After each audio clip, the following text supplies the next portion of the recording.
So here God is explaining to the prophet Joel. Kwa hiyo hapa Mungu anamuelezea nabii Yoeli What was happening there? kile kilichokuwa kinatokea. You have never seen it happening before. Kwa hiyo hamjawahi kukiona kikitokea. But now it is happening here. You are planting, and everything you plant, the locusts come and eat. And what that one leaves, the other one come and take it. Kwa hiyo kinachotokea kwenu ni kwamba nyinyi mnapanda mazao, na mkishapanda mazao, nzige hawa, wadudu hawa wanakuja wanakula. Kwa hiyo kile ambacho kimeswazwa na hao wengine, wanakuja wadudu wengine na wao wanakimalizia. But why was it happening? They were far from God. Kwa sababu watu walikuwa wako mbali na Mungu. The prophets, the book of the prophet Hosea, the one that's before Joel. Sasa kitabu cha nabii Hosea ambacho ni cha nyuma yake. You can see there, Hosea chapter 14. Kwa hiyo Hosea 14. It's just the page before. Yamerudi tu nyuma, kurasa ya nyuma. Did you get it? Umeshaipata Hosea 14? Ndio. What is written there in verse 1? Sasa mstari wa kwanza inasemaje?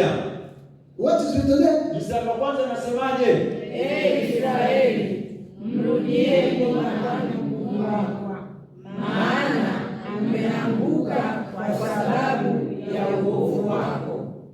So that was the reason. Kwa hiyo ndio ilikuwa sababu. The people has left the presence of God. Kwa hiyo watu walikuwa wamewacha uwepo wa Mungu. They were disobedient. Walikuwa sio watiifu. So God allowed those locusts to come. Kwa hiyo Mungu akaruhusu wadudu wale waje. And it was devouring everything that they were planting. Na walikuwa wanakula kila kitu ambacho walikuwa wamekipanda. And of course, when it starts happening, sasa ilipokuwa inaanza kutokea, they look to God. Walikuwa wanamwangalia Mungu. And they want to know, why is it happening to me, oh God? Na wanataka kujua kwa nini Mungu hili linanitokea. But there is one more way. Lakini njia ilikuwa ni moja. To return to God. Wamrudie Mungu. What God promises there to another prophet, the prophet Malachi. Kwa hiyo ni kitu gani kingine ambacho Mungu ameahidi kwa nabii Malaki? I will rebuke the devourers. Nitakemea pepo alaye. That are devouring your crops. Inamaanisha yule anayekula mazao yenu. But for God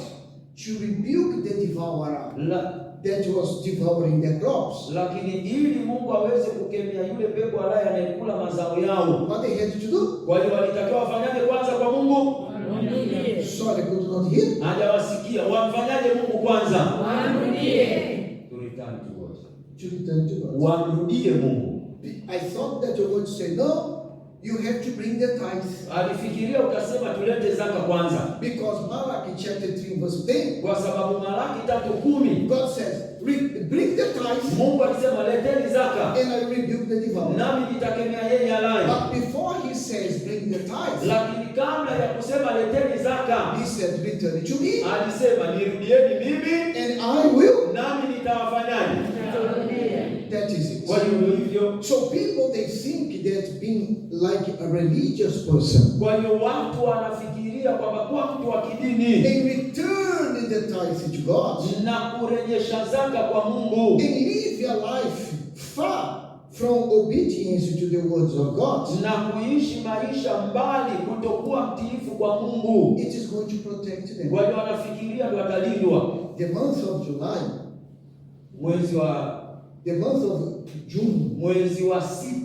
That you begin now Monday. Ambao ndo tutauanza Jumatatu. The whole month. Kwa hiyo mwezi wote wa 6. We are going to be praying against the devourer. Kwa hiyo tutaenda kuomba kukemea huyo pepo alaye. Maybe you have a devourer in one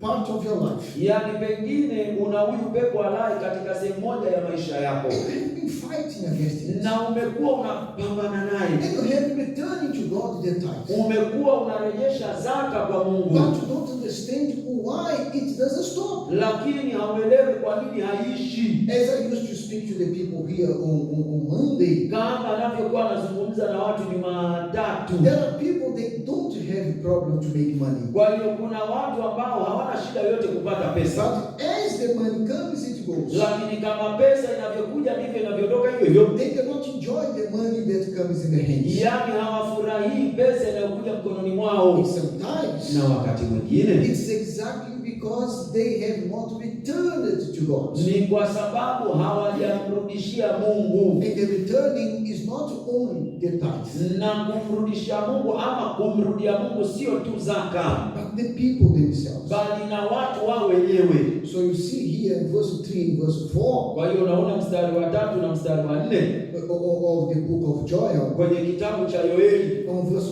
4, mstari wa he 4, says, what the chewing locust left, yaliyosazwa na tunutu the swarming locust has eaten. yameliwa na nzige. What the swarming locust left, Na yaliyosazwa na nzige the crawling locust has eaten. yameliwa na parare. And what the crawling locust left, Na yaliyosazwa na parare the consuming locust has eaten. yameliwa na madumadu. Then you look at yourself. Sasa hebu jiangalie wewe mwenyewe. Fix one thing here, Unatengeneza kitu kimoja hapa, another one breaks. alafu kinavunjika tena kingine. You fix it, Unatatua hichi, one falls sick. alafu kuna mtu ni mgonjwa. You help this one, Unamsaidia huyu, the other one, something problem happened there. alafu huyu mwingine tena kuna tatizo linamkuta.